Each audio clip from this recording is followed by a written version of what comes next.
I was halfway through my video, and I was just starting to cool down after watching Mounts for All. I wanted to do my video after the Meadows, and I said, you know what? The chances of Mounts for All making a break are slim. Yeah, he probably can't beat James's horse. He's not going to run. Or is he? There's a horse I don't remember making a break since March. Maybe he made one training one day, I don't know. But it's been a very, very long time since he has, if that is in fact the case. Yeah, very long time. Anyway, these are 2-year-old trotters. He looked mechanically fine. I haven't got any messages. I was too angry. I don't want to pick up the phone and scream at somebody and say, hey, what happened? I don't want to be that guy. I'm just trying to cool down on my own. You guys know the feeling. I've got messages from some people right after the race that were kind of boiling point. The odd, rude message. I get it. I'm human. But this is a 2-year-old race, and there could have been a number of components that went into that break tonight, number of parts. We did take the flip-flops off of him because I know he's not going to race at Indiana with flip-flops on. So we put trotting shoes on him. If there was one horse I was certain it wouldn't bother, it was Mounts for All. So a little surprised with the break from him, but as I said, mechanically he looked fine. I watched him the last quarter when he was in the picture. I watched him. He looks sound to me. So I'll talk to Jody, I'll talk to Dominic, and we will formulate a plan and get to the bottom of it. But for right now, I want to talk about the good things that took place. I'm watching Amy's Calling Me as Oliver. He's 2 for 2, a walk and a hit tonight, so he's playing better tonight, at least batting better tonight. Played great otherwise. So that's good. And then this morning, we'll rewind all the way back to this morning. I got a message from somebody. So as 11 o'clock, 11:30, 11:45 approached today, I got attacked from 4 sides. I don't mean attacked is a bad way of putting it. I didn't get attacked. I just had 4 things that needed immediate attention. I was bidding on a horse, as many of you saw. We'll talk about him in a minute. I was trying to get to the track so I could warm up Victory Blue Chip and Antilles Hanover. And I was trying to watch the qualifier of Mel Gibbs Swan, and then subsequently after that, Sunset Acres Girl. And as the morning went on, I get a message from some Sunset Acres Girl run all over the track. I almost boiled over. Because this is a pretty sure-footed filly and she shouldn't be making breaks. Now, I don't want to say anything. It is a qualifier. She does have a qualifying line. It's not the end of the world, but I was angry at the time. So I text Jason. Jason calls me. He said Mel Gibbs Swan was great. First over winner. And he said 2 minutes and a piece, but I believe the thing said 2:1:1. Either way, a good mile from him, first over. We will be taking the flip-flops off him. And you may say to yourself, Anthony, why are you taking flip-flops off the horse if they wear them? Because they're going to Indiana, which is a notoriously deep track. Those flip-flops are not going to help them there. In fact, they're going to hurt them there. The first thing and they are going to go to Ron Burke. He had actually talked to me today about Greatest Ending and then about the 2 colts. The first thing he will do is take the flip-flops off him because it's not really a flip-flop track for the most part. So we just thought we'd have a little preemptive strike and take them off them now and see how they handled a normal track before they got to Indiana. Mel Gibbs Swan qualified with flip-flops on today, but those will be swapped out tomorrow. We will train him up. He will race at Northfield Park next week and then head to Indiana. Mounts for All will, what day is today? Thursday. He's so lucky I'm in Kentucky, in Kentucky on Tuesday. He's very fortunate because I would have been schooling him Tuesday. I don't like when the horses aren't paying attention and make breaks for no reason. Now, I did send a text message to Jody earlier telling him that this colt has to be on his toes. Was that the case? I don't know. We're going to find out. But it certainly didn't look like lameness. And if it was a shoeing, it's an easy fix. There are lots of different shoes in between just a normal run-of-the-mill trotting full sweat shoe and a flip-flop with that shoe on it. There is a whole host of shoes that you can put in between if, in fact, we believe his feet are sore, which I'm not sold on them being. If, in fact, that is what we come up with, then it's an easy fix. So, Mounts for All with the break. Sunset Acres Girl did not make the break on her own. She was an interference break. Jason said no, he got cleaned out. made a break, and he said, by the way, she didn't trot the last quarter in 34 seconds. I watched the qualifier. Those horses are all timed, by a person, not by the... You see the teletimer, but that's on the winner, and that's somebody hitting the button. They're eyeballing the rest of them, and Jason said, I'll trust Jason because I know for a fact I've gone with horses, qualified them, be like, there is no shot that is an accurate line. It's a human error. It happens all the time. It's not the end of the world, but it does happen. So, Sunset Acres girl has an IX. That is not a break. That is an interference break and a clean line. So she has 2 of them now. Don Harmon will pick her up on Monday and take her to her Michigan jurisdiction for racing. That'll be exciting. I have to call Linda. I got my fingerprints done. For those of you who say, I hate getting fingerprints, I got mine done in Guelph. There's an actual company that does fingerprinting. I got my fingerprints done. Pain in the butt. There's still have ink on there. If you're out there and you run a fingerprint company, can you get the orange soap? Please just put the orange soap in the bathroom. The stuff that the mechanics use that take grease and crap off your fingers, not Dial. I'm sorry, Dial does not work.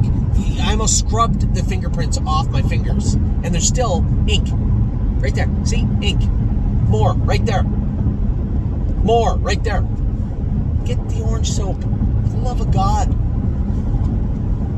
It's not that expensive. Anyway, I got my fingerprints done for Michigan, so that's taken care of. Soon, Sunset Acres girl will be completely legal and ready to rock. So she was good. Mel Gibson, first over qualifying win. Now he'll be in next Wednesday to race. I will drive him next Wednesday, and we will take the flip-flops off of him. Jason might go a slow mile on Monday maybe, but those slow miles are not very good indicators of how the horses will perform at top speed without those flip-flops on. Hence, could have been the problem with Mounts for All tonight. We'll see.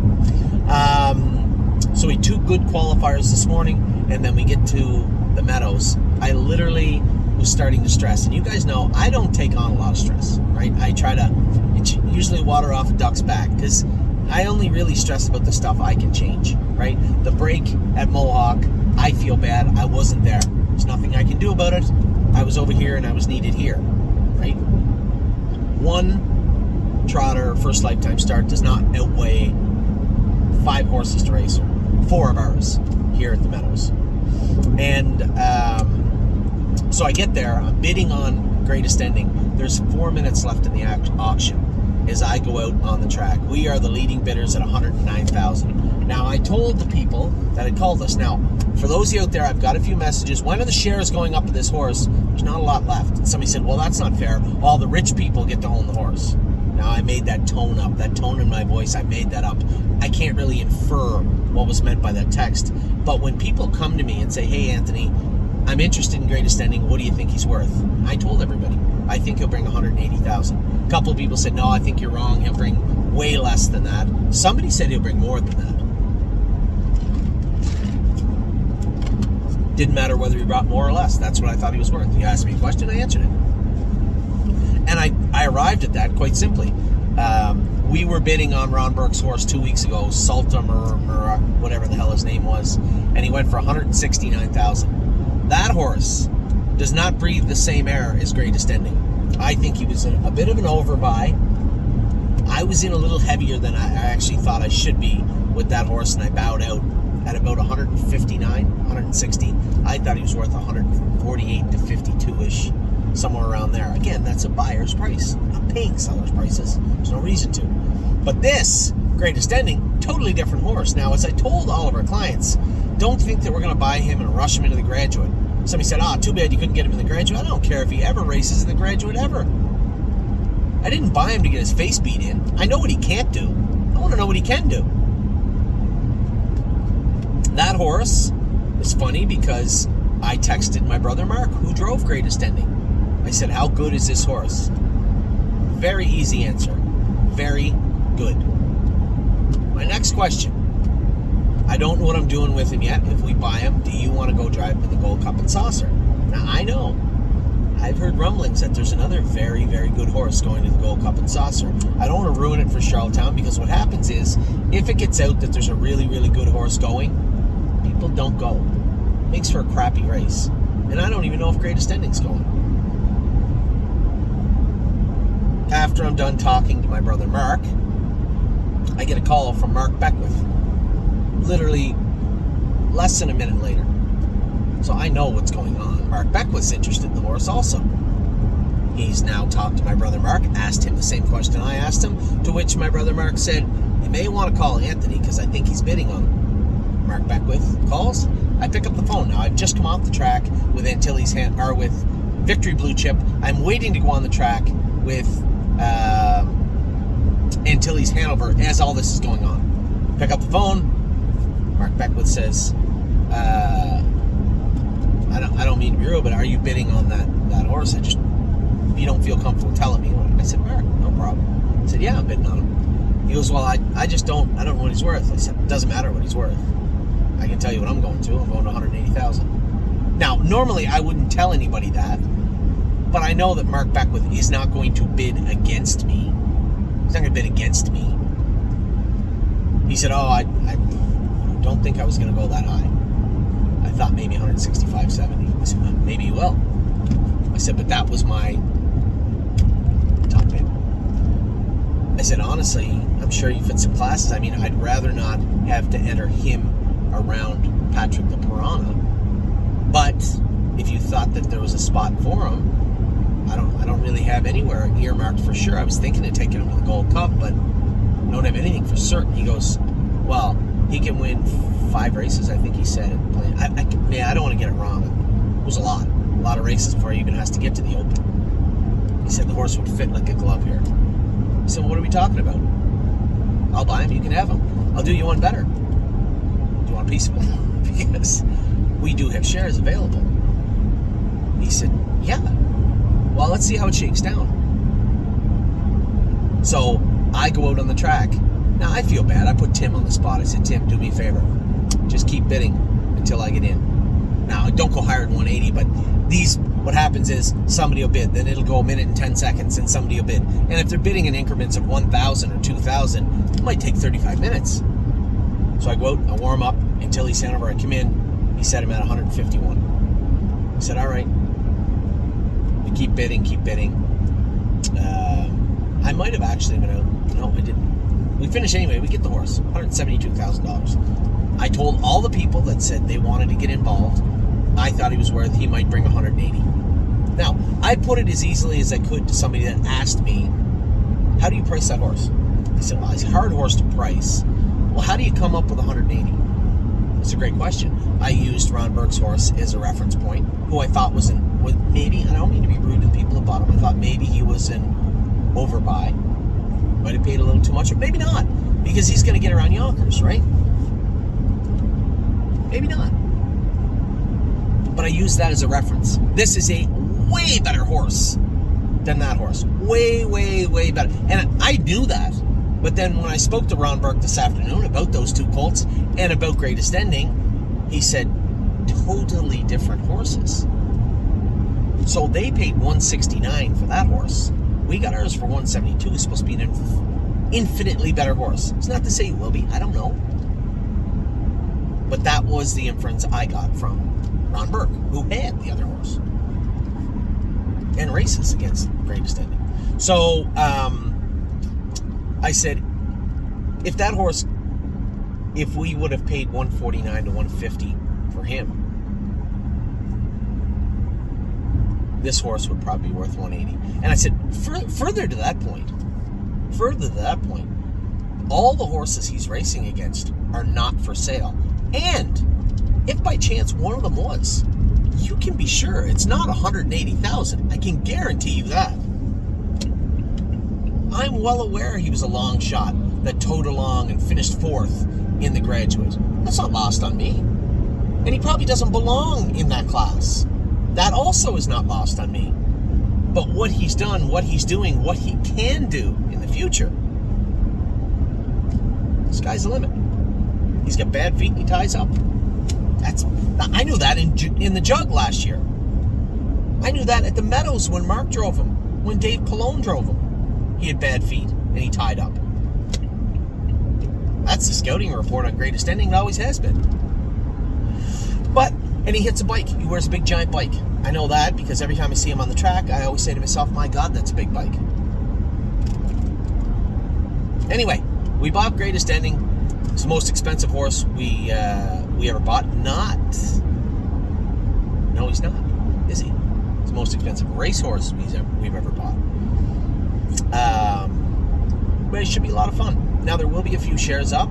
I don't want everybody getting angry and saying, you guys have to understand, without the people that have reached out to me, I can't bid on Greatest Ending. Right? I just can't go and buy them and say, oh, good thing we got them warmed up. Let me just go in and find this $172,000 for this horse that I just bought, and I'll be right back out, Tim. Don't worry about it. I can't do that. So most of the horse was spoken for. But we'll get some shares up for everybody. Now, as I said, this is in between all the warm-ups that were taking place. I raced in Tilly's Hanover. Jim is 58-4 You're worried about him not being fast. 58-4 is a pretty good mile. Pretty good mile for a 2-year-old trotter. I'll tell you one thing. I don't know if there's an uglier trotter right now on planet Earth that's qualified in racing. He has the ugliest gait on planet Earth of a 2-year-old trotter that doesn't make breaks. I can't foresee anybody being more ugly. But he gets it done. Gets the job done.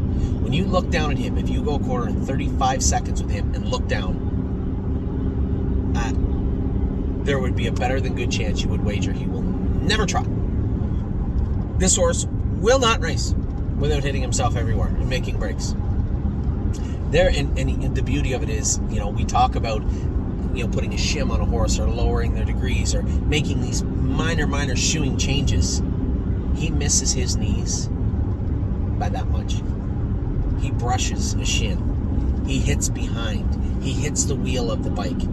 He's the size of a cat in the bike, but takes up the room of an elephant. You gotta love him, though. He gets it done. Good mile from him today, 58-4. But most impressive to me, I knew Activation was good. We'll talk about him in a minute. But I thought I made a boo-boo.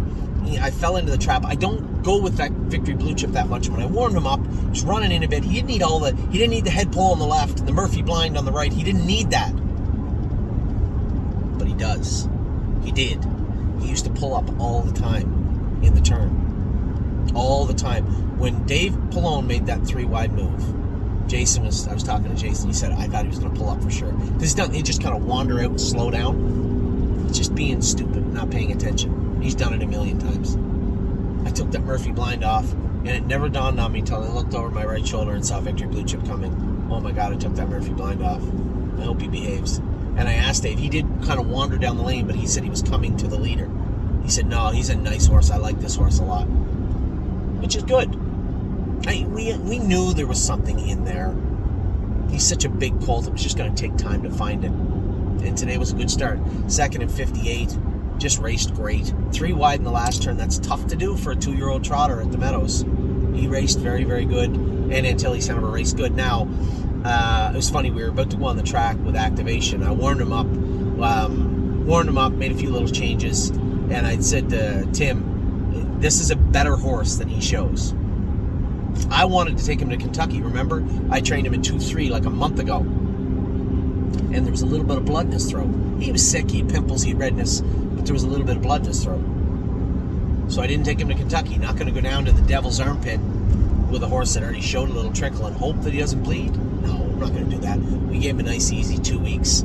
Trained him back. Qualified him. Scott went with him. Said, bit of a Clydesdale. He kind of plots along and, be nice to see some speed out of him. I didn't really ask him for much today. That was kind of how Scott went with him. Jason went with him his next time. Kind of the same thing. I warmed him up today. I said, he feels good, this horse. And he's a better horse than he shows. I think we're going to be happy with the way he goes. And we're about to go out, and I'm looking at the TV. I said, there's no way this horse should be 8-1. Certainly not 10-1. And now we went a slow second quarter. Get out of there good. He followed perfect. And I'm thinking to myself, I know the favorite's in behind me. When we're going by the stands, I can see him in the TV. We are walking to the half. And people are like, you can hear them, come on, hey, in the back. I'm like, go as slow as you want, I don't care. Half at 5, I don't care. Out comes Hunter. We trot hard down the backstretch. We keep up. Now that 28 in a piece third quarter, if he had been done in the last turn, I'd be like, it'd be second or third. No. It just felt like he was switching into fifth gear. And he is a bit of a plotter. He is a bit of a Clydesdale, but when I moved him over and hit him a swat, he was just hitting his best stride at the wire. Activation was good. I got a great email from somebody said, I know you didn't go to the PA All-Stars, but do you think he's a Stallion Series or a Stay Cold? Let's leave him in the Stallion Series for now. My God, he looked good today. It'd be nice to see him double up and have another good mile out of him. Because a lot of it is mental with him. He's learning. And if he ever flipped that switch where he wants to kill, he could be a nice horse. Hey, don't forget, this was a day 1 Lexington horse. Right? Might have been a buyback, but he was like hip number 25 or something on day 1. So could have been, can be, might be, nice horse. So a great day up until that point. I went with, I drove a couple of horses for other people, and then I drove Merchant Man. Don't be down on Merchant Man. I didn't think he raced bad. Parked to the quarter, roughed up a bit. He didn't walk. They just tried to buy him down the lane. He's not an overly gifted horse. He's not a stake horse in any form. He's honest. Felt like a nice horse to drive. I said to Tim, I don't often like getting beat in the maiden. And this horse actually felt like he raced okay. I wasn't disappointed at all with, not even in the least with Merchant Man. I thought he raced okay. I mean, is he a keeper? No. But we'll race him through the maiden non-winners of 2 classes, and he didn't have a bad attitude. I thought the horse raced well. He can only get better, put it that way, and he will. And then I kicked off the end of the day with a horse for Tim. I raced him in the Open 2-3 weeks ago and came from last. I thought he raced well, and then he got beat in the non-winners of something last week, and then he was opening up at like 1-5. It looked like he was probably the best. Nice horse. I just wanted to watch where I got away. I didn't want to get, pulled into a slugfest the first quarter. As soon as Jeremy, who I knew was 14-1, I didn't want to see Aaron let Jeremy go, remove to the front, and then have to bust around Aaron. So I just kind of waited until Aaron released him, and then I kept going. When I cleared to the front, I saw the quarter flash up 26-4 for a horse like him. And he felt really strong. And I wasn't going to double him up. This is an open pacer type. I just let him float off 54-2. He felt like he was just chopping sticks. Felt like he was doing his work great. He felt like he had a lot left in the tank. I let him dance a bit because I knew Aaron would be coming. Come and get me. 27 apiece down the backstretch. I could hear him coming around the last turn, but I hadn't pulled the earplugs yet. Pulled the earplugs out and hit him a swat. Man, did he finish strong. What a nice horse. Missed the all-age track record by 1/5 of a second. That's 1 miss with a pacer and just missed with Kings County. Oh, I forgot. I'll talk about them in a second. So a big mile, I forget his name. Something metal. Double. I don't know. Double metal. Something like that. He raced huge. Raced great. And so happy for Tim. The guy works his butt off. And you just, as a trainer, you're always sifting through rubbish for that one win. And, it doesn't always, especially when you're racing young horses this time of year, make a break. You get a trotter make a break today also. Have one make a break, have one race a little flat, and then when you have a horse go out and win like that, it just picks you right up. So I hope Tim has a great night with his wife. I know Tim broke his wrist, so his wrist is a little sore. His wife was hobbling around, her hip was sore or something. Felt bad for both of them. I'll tell you what, a win like that will pick you up. So good job, Tim. And great job with our horses, too. They look good today. Excited to race the fillies this week. Before I get to what's coming up for the rest of the week, I'm going to finish off. Kings County obviously scratched. Swinging Senorita scratched. A lot of people saying, why? I had some people going, that index is garbage. Listen, hold on. We're not going to play the science is garbage game, all right? At the end of the day, Dr. Latessa called me this morning, said, Anthony, I would not race Swinging Senorita with the air quality index the way it is in Scioto. I wouldn't. Now, Dr. Latessa is not a witch doctor. He's not, sitting there saying, oh, I just don't think I'd race him. It doesn't seem safe. He's an aggressive guy. He would say, yeah, the horse will be all right. Go down and race her. When he's telling me that the air index is too poor to race Swinging Senorita in an overnight event, then I'm going to agree with him. I'm not going to Google air index, say, well, Dr. Latessa, let me tell you one thing. Just 1 second here. Hold on now. No. He said it wasn't good. It's not good. She's going to race in the same class next week. It'll be full speed ahead for the rest of the summer. She was 7-5 morning line tonight. Guess what? She's going to be 7-5 morning line next week also. And Kings County, Stacy and Brett have done a great job with him. He's meant a lot to us. And not that long ago, bit of a hemophiliac. Bleeds a lot. That was a problem when we got him, remember? No, he's got better and better and better. And every time she scoped him since that layoff, no blood. Why poke the bear? There's no need of that. Let's just win him 52-2. That race he's raced in tight, it'll be there next week. And I know that every little bit counts, but when he wins that class, he's out. He's not out of that class now. He's still in there. So just relax. I want to race all our horses also. But when the vets say, probably not a good idea, especially when you're dealing with a horse like Kings County who's been so good and has dealt with respiratory issues in the past, let's not look for trouble. That's why the 2 horses were scratched. And I don't care if we were the only 2 horses. I was following the recommendations of a veterinarian that I hold in pretty high regard. Pretty sharp guy, Dr. Latessa. But if he's saying it's not a good day to race, not a good day to race. That's it. Guy told me one time, I remember who it was now too, stay in your lane. Stay in your lane. Meaning, you have some things that you're really good at, stick to doing those. I'm not a vet, don't have a doctorate. I'm going to trust the man who does. That's the way it is. Coming up the rest of the week, a bit of a crappy draw in Lexington, outside with Arson. Outside, 7 in a 7-horse field, and wouldn't you know it, the other 2 horses that'll be bet down favorites, they drew 1-2 or 1-3. Yay. That sucks. So we'll see how that plays out.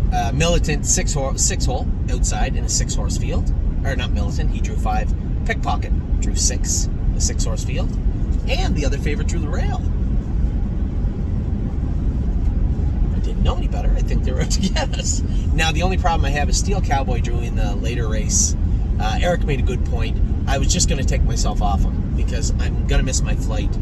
Unless the races are going exactly on time and I somehow am able to rent the Batmobile, I can't stay to drive Steel Cowboy, which is super frustrating.